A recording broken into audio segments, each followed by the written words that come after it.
The best way for me to describe grief is like you're at a crowded movie theater and you've bought your tickets for a rom-com and you're there and the movie starts and it's been going for about 15 minutes and then all of a sudden the screen splits in two and melts and a horror movie starts in its place.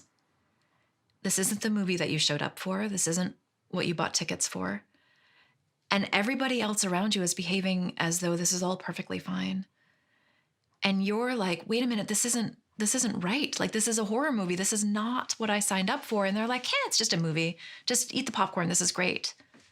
Right? When you're inside intense grief like that, you're no longer watching the same movie everybody else is watching. And because nobody else is watching that movie, they all think everything is fine. Nothing is fine. Right? And it's that dissonance between what's happening in your world versus what's happening in other people's world. And the fact that we don't recognize that everybody is walking around with their own personal movie screen all the time. Hi, my name is Phoenyx with the Rejuv-a-nation team. I touch on the mental health aspects for the panel, and today I'm going to be discussing grief. What is grief? We had a depiction from the video that you just saw. It's defined as a deep sorrow, especially that caused by someone's death. So this grief in particular, although grief can be brought about by many different circumstances, we will be discussing death in particular, since that's something that at some point in time you will have to deal with or encounter on probably multiple occasions. And just to add to that, the Society of Behavioral Medicine showed that more than 6.2 million people have died from COVID as of May of 2022. So everyone has been impacted across the globe in some shape, form, or fashion, in just related to the pandemic. And that's not even including different things that have affected people just in natural states or mass shootings, war. We have so many different things that are going on now where people are losing loved ones. And so this is something that you may have to deal with, but also something that someone that you love may also have to deal with, and you want to be able to hold that space for them.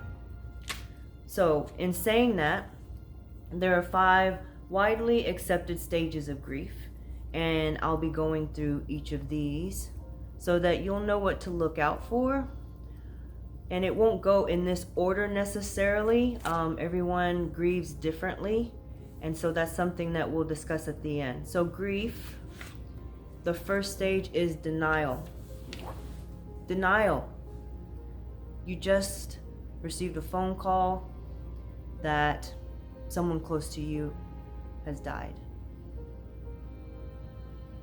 Maybe you didn't know that that person was sick. It was a complete surprise.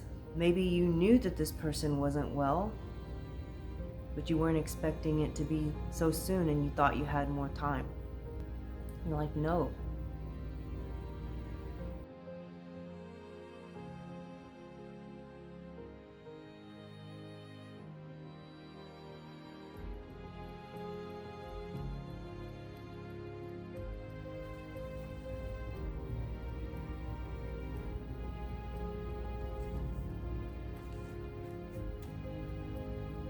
I think in life what we have to recognize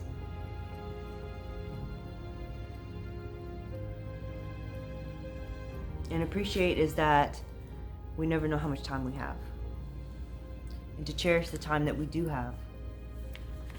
In this stage though,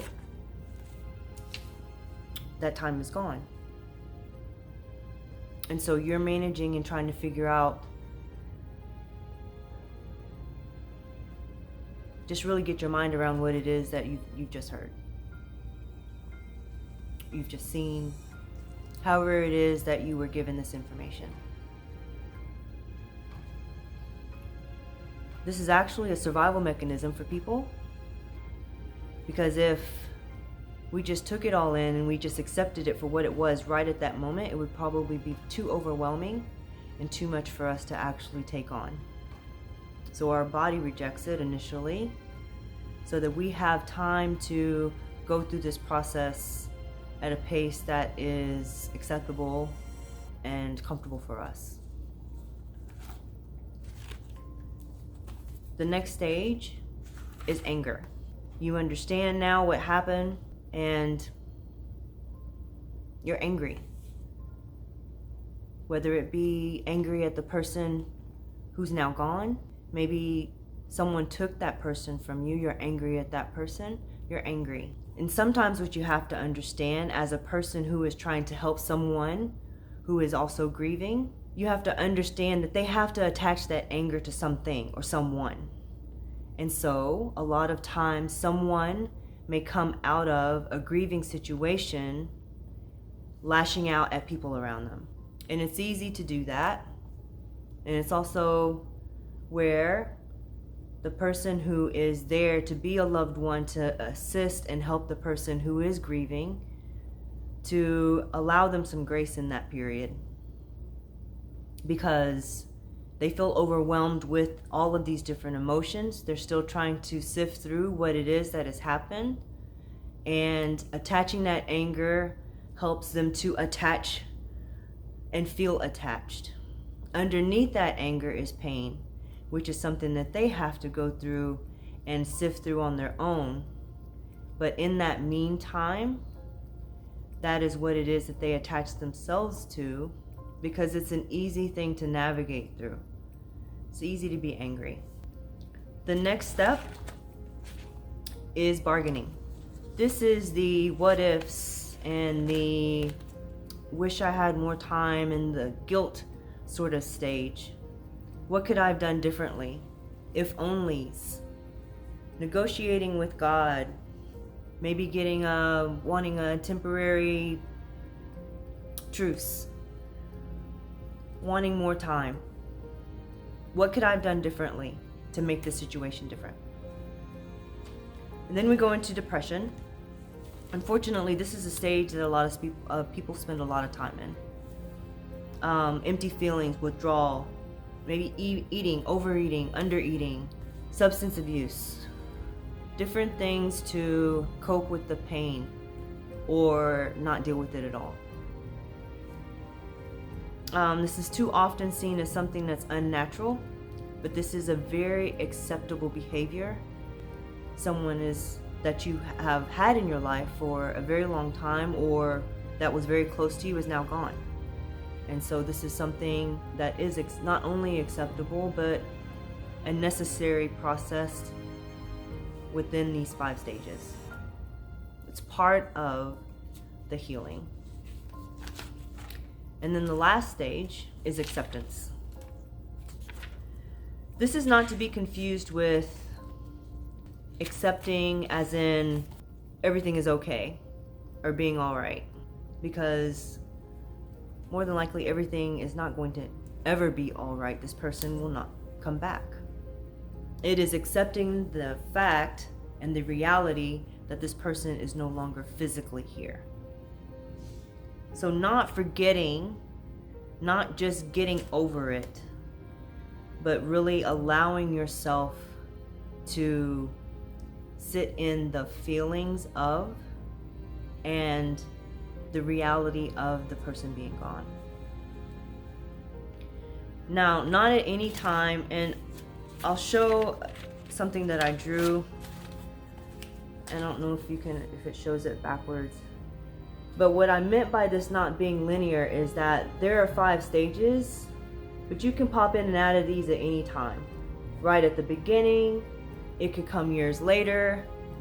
This is something that could be triggered by memories, movies, different things that you've done with this person, and all of a sudden you're upset. So this is, again, for people who are not only witnessing someone who is grieving, but then maybe if you're in that process yourself, to know that there's not this point to where you think, why am I not okay? Because that situation hasn't changed.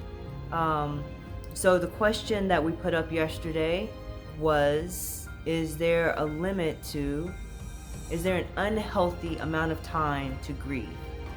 And so I'll share what it is that you guys submitted. Hopefully you answered the question. It was just a yes or no, whether or not you felt like there's an unhealthy amount of time that someone should be upset about losing a loved one. But let's discuss it. Whether you have been on the side of losing someone, or you're just curious or wanting to provide your own input, or maybe you have a friend who is in a grieving process and is still grieving and still struggling with coming back to the realities of the world. Let's discuss that. We'll discuss it live on Friday at 3:30 Eastern. If you want to join us, we'll be live on Instagram. Provide your thoughts, and maybe we could talk through it together.